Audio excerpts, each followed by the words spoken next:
Continuamos, estamos ya en la última charla. Nerea Rivas y Alfonso Blázquez, que nos hablarán de su flujo BIM-GIS. Hola, buenas tardes. Vamos a hacer la presentación de, como bien ha dicho, un flujo BIM-GIS, que lo que hacemos es convertir entidades GIS para tomar decisiones estratégicas basándonos en análisis espacial. Nosotros nos presentamos, ambos trabajamos para INECO, ella es Nerea y yo soy Alfonso, y soy ingeniero de camino, ella es de obras públicas. Ella está más especializada en la parte GIS y yo en la parte de BIM más de modelos 3D. Entonces, por punto, hacemos un tándem completo. Para todo el mundo conocerá más o menos a INECO. INECO es una empresa multidisciplinar con más de 7.000 profesionales actualmente, más de 300 disciplinas en la parte de... Estamos marcados en parte de transporte, de ferroviario, de carreteras, de puertos, de todo. Entonces, esto nos hace tratar con muchos tipos de datos, muchos tipos de modelos. Entonces, gracias a FMI hacemos una serie de flujos que nos permiten pues, facilitar el trabajo. Y eso también es internacional. El flujo que vamos a presentar está enfocado en un proyecto de ferrocarril de Gran Canaria, que son 60 kilómetros de vía con 11 estaciones y cuenta con 208 modelos IFC. Para quien no lo conozca, modelo IFC es el modelo de intercambio de información, bien, que tiene tanto la parte 3D de geometría y la parte de información. Dentro de esos 208 modelos tenemos modelos de tramos, de estaciones, de cocheras, de subestaciones, catenarias y parque eólico, con sus distintas disciplinas de arquitectura, estructura, muchísima información. Vale, y entonces, ¿por qué nos hemos decidido o por qué hemos empezado a usar FME? Bueno, pues por lo que ha contado Alfonso, tenemos un montón de información y es difícil de gestionar. Entonces, lo que hacemos con FM lo usamos para reducir esta información y luego la conectamos para tomar mejores decisiones. ¿Vale? Tenemos un gran número de modelos IFC disponibles. Cada uno de los elementos constructivos puede tener 7, 8, 10, 12 modelos, 12 modelos IFC. Entonces, esto muchas veces es difícil de gestionar. Estos modelos BIM son muy pesados, requieren muchos recursos y en muchos casos genera un exceso de información que no se explota para los usos adecuados. Estamos muy acostumbrados a la inmediatez y muchas veces encontrar esta información dentro de un modelo BIM, pues si no estamos acostumbrados a ellos, es difícil. En nuestro caso concreto, los usuarios, y en muchos casos yo creo, el que toma la decisión no suele ser experto en BIM ni GIS, ni tiene por qué serlo, porque tiene otro expertise. Entonces, lo que nosotros estamos intentando hacer con FME es transformar esta información que puede llegar a ser compleja en algo que pueda entender cualquier persona. Que si entiende BIM y GIS, fenomenal, que lo va a ir muy bien, porque no nos desvinculamos de ello. Entonces, con esta simplificación llegamos a más usuarios, con menos complejidad y herramientas más accesibles. Lo que hemos conseguido, o lo que hemos pretendido conseguir, es optimizar el tamaño. Hemos reducido el 75% del volumen de los archivos. Mejoramos la lectura. No es lo mismo coger 7, 8 IFCs con todas las clases que tienen dentro y toda su familia, que una bolsa que tiene todos esos IFCs dentro. Esto nos permite realizar geoanálisis avanzado, porque además de meterlo todo en una bolsa, lo que hemos hecho ha sido proyectarlo en una huella 2D, que esto no nos quita de todo lo que nos aporta el 3D, sino que nos añade estas capacidades 2D que conocemos de siempre para poder hacer análisis más completos. Y luego, finalmente, pues todo esto lo representamos en un cuadro de mandos, que es lo que entra por los ojos, todo el mundo más o menos entiende, y cuando te lo han hecho, pues es muy fácil de manejar. ¿Qué es lo que hacemos exactamente? Pues separamos la geometría de la información y la integramos para aportar luego un valor al final. El proyecto se divide en muchos sitios y todos estos sitios tienen pues, su geometría y sus datos.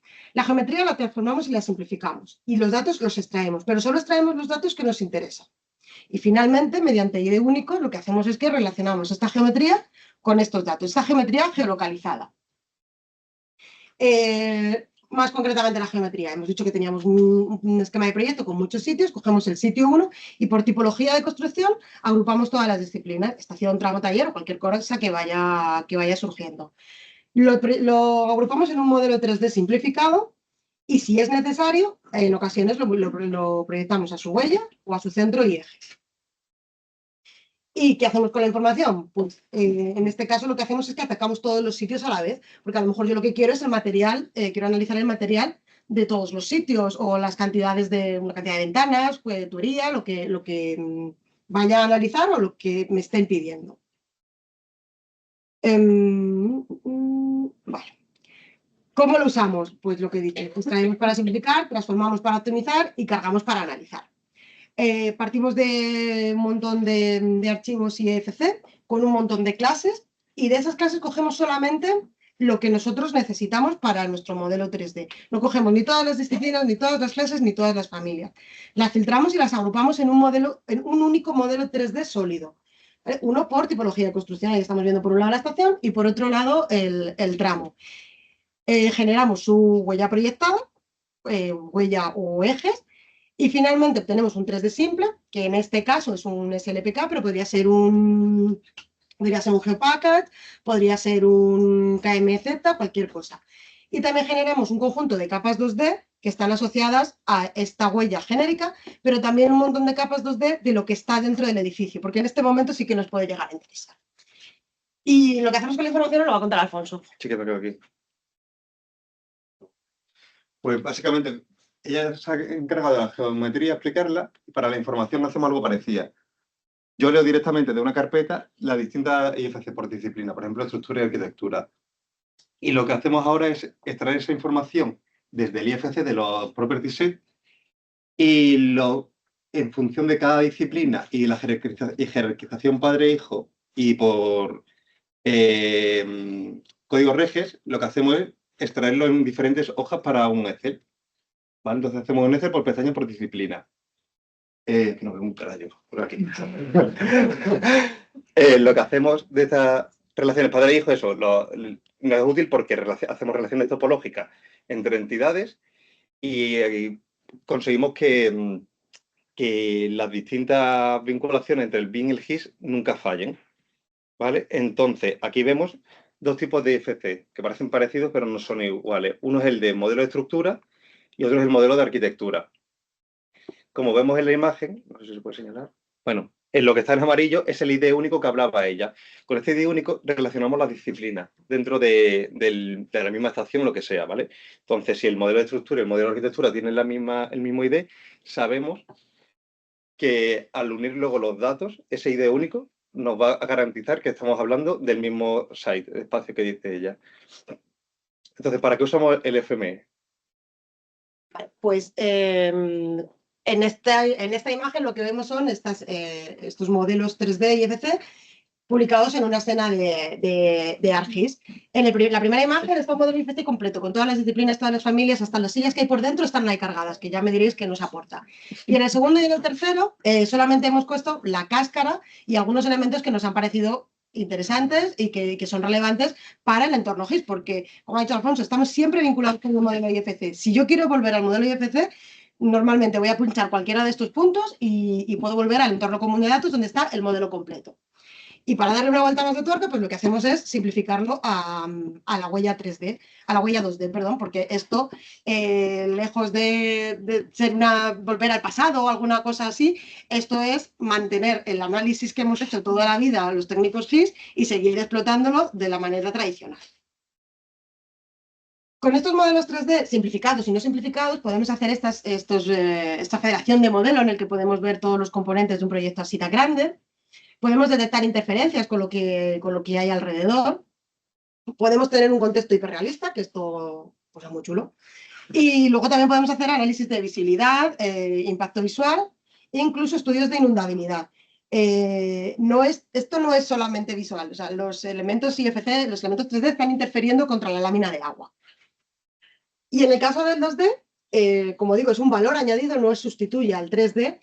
Tenemos los listados, los geoprocesos tradicionales que venimos utilizando siempre, incluso algunas automatizaciones con el Model Builder de QGIS, en el que partimos de la huella, intersecamos con catastro y extraemos parcelas afectadas. Esto parece que es lo de siempre, pero tiene un valor añadido y es que esto está conectado al modelo BIM. Es decir, si el modelo BIM cambia, se reejecuta el flujo y automáticamente se reseleccionan las parcelas afectadas. Aparte de esto, pues vemos que el 2D pues, nos da un contexto que no tenemos la necesidad de poner ahí un 3D para ver si tengo una potabilizadora cerca o las redes de tuberías. para hacer una intersección con un mapa de riesgos, para saber si estoy en una zona crítica o no, o para identificar fuentes de renovables cerca de mi proyecto. Este es un flujo en el que estamos trabajando bueno, para mí es como el que más me gusta. Todavía estamos en fase de trabajo, pero es muy interesante. Partimos de un modelo MEP de instalaciones de BIM. Lo pasamos a un GIS 3D. Yo en esa imagen veo poco. Entonces, para darle un paso más, lo que hacemos es que lo pasamos a un 2D. Como he dicho, todo esto siempre con sus vínculos, su IFC Project y todo, para que podamos ir siempre de un lado a otro sin perder el contexto con el modelo BIM. Lo representamos en un geoportal propio en el que podemos interactuar con estos datos y entender perfectamente lo que está pasando. Esta es la parte que es la que todavía está un poquito más verde, pero lo que buscamos es esta edición en campo, con aplicaciones de campo. Yo puedo ver lo que hay en este modelo y lo edito. Y finalmente, estos datos con un flujo de trabajo de FM, lo que hacen es modificarme la información del IFC. Por ejemplo, ejecutado, no ejecutado, terminado, desplazado, cosas así como que se puedan ir chequeando en obra. Todo esto gracias a FME, porque una vez que tengo el IFC, empiezo otra vez y esta rueda pues, puede seguir hasta que terminemos el proyecto. Y esta parte otra vez de la información os la vuelvo a contar a Alfonso. No, aquí es que entro con las gafas. ¿Para qué seguimos usando el FME? Desde los modelos, una vez que hemos extraído estas hojas de cálculo por pestaña, por disciplina, por tipología de elementos en función del proyecto que estamos trabajando, esto nos sirve porque como tenemos el ID único, que es el ID de proyecto que relaciona las disciplinas, conseguimos crear con ese campo único que está en todas las pestañas del Excel, hacemos en Power BI o con cualquier otro tipo de cuadro de mando esas relaciones. Claro, entonces estas pestañas se consiguen relacionar entre ellas porque, claro, existe un ID único. Que entonces, si habéis usado Power BI, sabéis que con un campo común consigues relacionar todo. Y a partir de esto, pues claro, nos permite crear cuadros de mando en el que analizamos la información de los IFC. Esto es un Power BI, que aquí, por ejemplo, sí que tenemos el modelo 3D, que en este ejemplo, el modelo 3D venía con la información de FME, había extraído información, se había generado de nuevo un properties nuevo. ¿Para qué? Para conseguir esta. Es una tabla de resultados para poder inspeccionar y poder filtrar, y esto con cada modelo, con cada disciplina, o se pueden llegar a federar dentro del mismo cuadro humano. Entonces nos evita muchísimo trabajo, porque nos permite entrar en una carpeta de un proyecto, ¿verdad? Porque por eso que tenemos 20 disciplinas, desde arquitectura y estructura hasta jardinería. Entonces esto nos permite con un solo clic montar este cuadro de mando. Nosotros explicamos aquí todo el flujo, parece que es muy complicado, estamos haciendo muchas cosas, pero hecho una vez, gracias a FME, hecho para siempre. Y otro tipo de cuadro de mando que usamos es que sacamos esos datos de los modelos BIM, que son los materiales cantidades, que suelen estar relacionados a campos dentro del modelo de estructura o arquitectura. Eso lo sacamos directamente y introducimos de forma externa valores de CO2, ya sea con tablas UNE o con tablas de lo que sea, y los valores de transporte de CO2, porque es muy importante también que si estamos hablando de canteras o de desecho de material o de residuos, saber cuánto es el transporte y la maquinaria utilizada, nos dimos cuenta que era un gran impacto en la hora del cálculo de la huella de carbono y demás.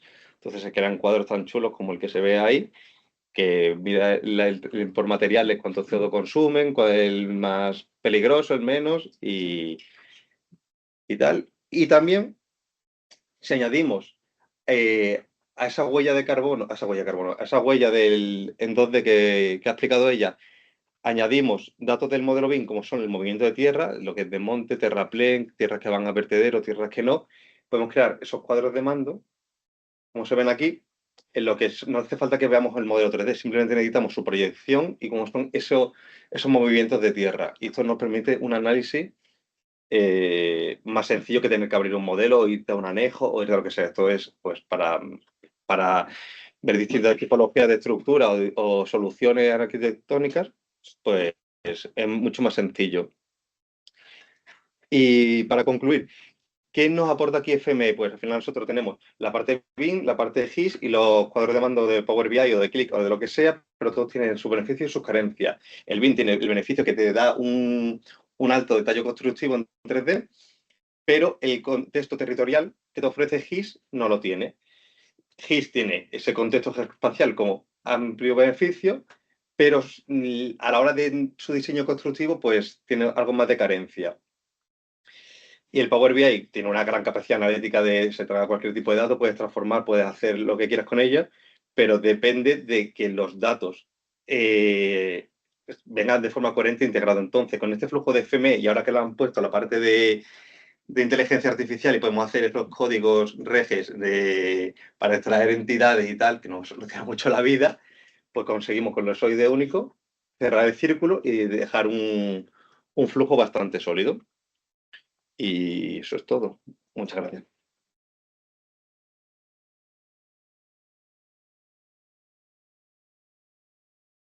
¿Alguna pregunta?